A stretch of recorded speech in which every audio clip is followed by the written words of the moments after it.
নমস্কার প্রিয় দর্শক, বনানী অর্গানিক গার্ডেনে আপনাদের সবাইকে স্বাগত জানাই। যদি এমন কোনো গাছ হয় যে গাছগুলি কেটে দিতে হবে পাঁচিলের ওপারে বা রাস্তার ধারে বা অন্য কোনো বাড়িতে অসুবিধা হচ্ছে, তাহলে সেক্ষেত্রে আমরা বেশ কয়েকটি কলম করে নিতে পারি, সেখান থেকে নতুন চারা তৈরি করে নিতে পারি। আমি এখানে একটি লেবু গাছ যেগুলোর কাঁটা আছে, মানুষের অসুবিধা হতে পারে, সেইগুলো আমরা এরকম কলম তৈরি করেছি। এগুলো খুব সিম্পল কলম, কিভাবে করতে হবে আমাদের চ্যানেলে আছে, আপনারা দেখে নিতে পারেন। এর ছাল কেটে 2 ইঞ্চি ছাল কেটে আর ভার্মি কম্পোস্ট দিয়ে বাঁধা, 1 মাস বা 1 মাস 1 সপ্তাহ সময় লাগবে। এবার আমরা এগুলো কেটে নেব।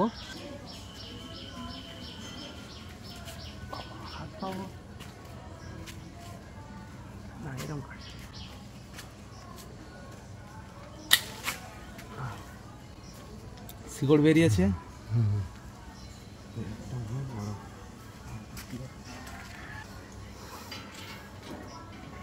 গাছগুলিকে কলম করলে সেই কলম হয়ে যাওয়ার পরে গাছের ডালগুলো কাটলে সেই নতুন চারা তৈরি হলো, আবার আপনার গাছের ডালও কাটা হলো, অর্থাৎ প্রুনিং করা হলো। তাই অবশ্যই আপনারা ডাল না কেটে ডালগুলির কলম করে নিন।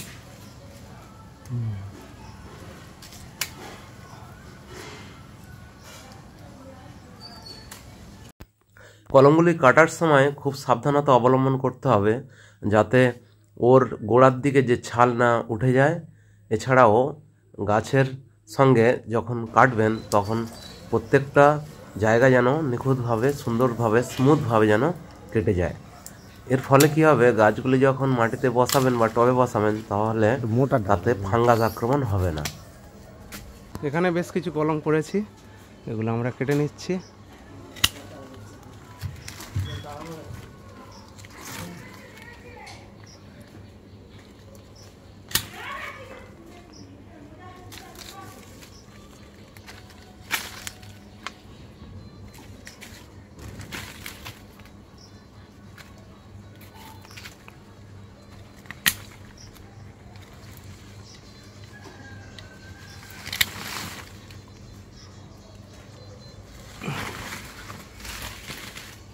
গাছটি অনেক বড় এবং মানুষের অসুবিধা যাতে না হয় সেই জন্য এরকম কলম আপনারা বেঁধে নিতে পারেন। এখানে বেশ কয়েকটি কলম করেছি।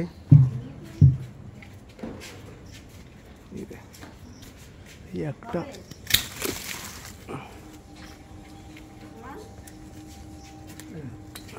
আচ্ছা থাকা নিচ্ছি। আমরা এই কলম থেকে এই এতগুলি চারা কেটেছি। কলমের যে গাছগুলো সেগুলো অনেক বড় হয়, এই জন্য তাতে বসালে তো এখন মার পেট থেকে যেমন শিশু বের হয়, সে সহজে খাবার খেতে পারে না। সেই জন্য আমরা কি করেছি, কলম বের হওয়ার সাথে সাথে যদি মাটিতে বসে দেন, মাটি থেকে খাবার খেতে এদের একটু অসুবিধা হতে পারে। এই জন্য এদের এক্সট্রা যে ডাল, যেগুলো বড় ডাল আছে, এই যে শিকড় বেরিয়েছে, এবার এক্সট্রা যে ডালগুলো সেগুলো একটু ছোট ছোট করে দিতে হবে। এই যে আমি কেটে ছোট করে দিয়েছি। প্রত্যেকটা ডাল কেটে ছোট করে দেবেন, তাহলে তাদের এই পাতা বা যে ডালে যে খাদ্য উৎপাদন হবে সেইটা ওর বৃদ্ধিতে সাহায্য করবে। কিন্তু অনেক ডালপালা থাকলে তাতে খাবার দিতে অসুবিধা হবে। এই জন্য আমরা কিছু একে ডাল কেটে দিয়েছি, অর্থাৎ প্রুনিং করে দিয়েছি। দিয়ে একে বসালে অবশ্যই গাছটি হবে। এবার আপনি যেদিন কাটলেন তার 2-1 দিনের মধ্যে কিন্তু হয় প্যাকেটে বসাতে হবে অথবা মাটিতে বসিয়ে দিতে হবে। আমরা এখানে কয়েকটি প্যাকেটে বসাচ্ছি এবং কয়েকটি মাটিতে বসিয়ে দিচ্ছি। বেশি দেরি করা যাবে না, কারণ এ সবে একে মেন গাছ থেকে কাটা হয়েছে, মাদার গাছ থেকে, তাহলে এর মধ্যে খাদ্যের উপাদান বিশেষ নেই। তাই একে সহজেই মাটিতে বসিয়ে দিতে হবে অথবা টবে বসিয়ে দিতে হবে। গাছটি বসানোর সময় অবশ্যই এই যে পলিথিন, যেটা কলম বাঁধার সময় পলিথিনটা লাগিয়েছিলাম, সেটি অবশ্যই একে কেটে ফেলতে হবে বা সরিয়ে ফেলতে হবে। এই অবস্থায় গাছ লাগালে কিন্তু গাছটি মরে যাবে।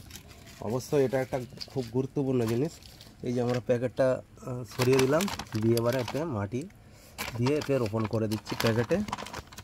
এই আমাদের সব ইউজ অ্যান্ড থ্রো প্যাকেট, এগুলো সব যে গ্রোসারি যে মাল, দেখুন এটা হচ্ছে সয়াবিনের প্যাকেট, বিস্কুটের প্যাকেট, আটার প্যাকেট, ময়দার প্যাকেট, সয়াবিন তেলের প্যাকেট, চানাচুরের প্যাকেট, সার্ফের প্যাকেট, ডিটারজেন্ট পাউডার, দুধের প্যাকেট। এই যে দেখুন কীভাবে প্যাকেটগুলো করতে হবে তা আমাদের চ্যানেলে ভিডিও আছে, আপনারা চাইলেই দেখে নিতে পারেন। দড়িটা খুলে দেবেন অথবা ব্লেড দিয়ে কেটে দিলেও হবে, তবে ব্লেড দিয়ে না কাটাই ভালো, কারণ ব্লেডের যে ধারে এর শিকড়গুলো কেটে যেতে পারে। পচে গেছে।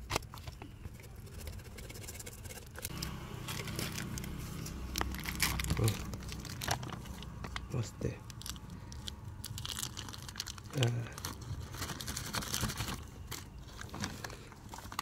লাগিয়ে দাও। না না কিছু করতে হবে না।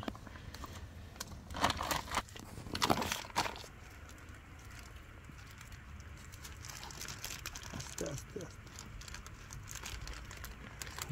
আস্তে সময় শিখো।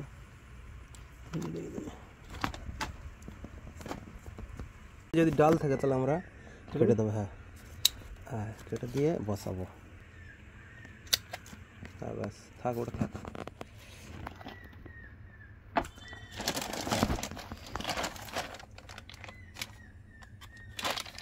এবারে আমরা জৈব সারযুক্ত মাটি একটু দিয়ে দেবো।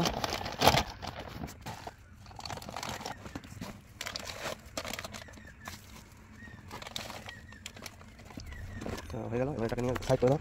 গাছগুলি আমি সব টবে বসিয়ে দিয়েছি। টবে বসানোর পরে এর খাদ্যের অভাব হতে পারে, হিউমিডিটির অভাব হতে পারে, এই জন্য একে ছাওয়া জায়গাতে রেখে দিতে হবে। দেখুন আমি কলা গাছের তলায় এরকম ছাওয়া জায়গাতে রেখে দিয়েছি, যাতে এর মধ্যে হিউমিডিটি বজায় থাকে। নাহলে রোদে রেখে দিলে সূর্যের তাপে এর মধ্যে যে জলীয় অংশ সেটা উবে যাবে এবং গাছ দুর্বল হয়ে মরে যেতে পারে। এই জন্য একে ছাওয়ায় রেখে দিতে হবে। আশা করি ভিডিওটি আপনাদের ভালো লেগেছে। এতক্ষণ ভিডিও দেখার জন্য আপনাদের অসংখ্য ধন্যবাদ। এই রকম নানান জানা তথ্যের জন্য আমাদের চ্যানেলটি আপনারা সাবস্ক্রাইব করুন। সবাই ভালো থাকবেন, সুস্থ থাকবেন। ধন্যবাদ।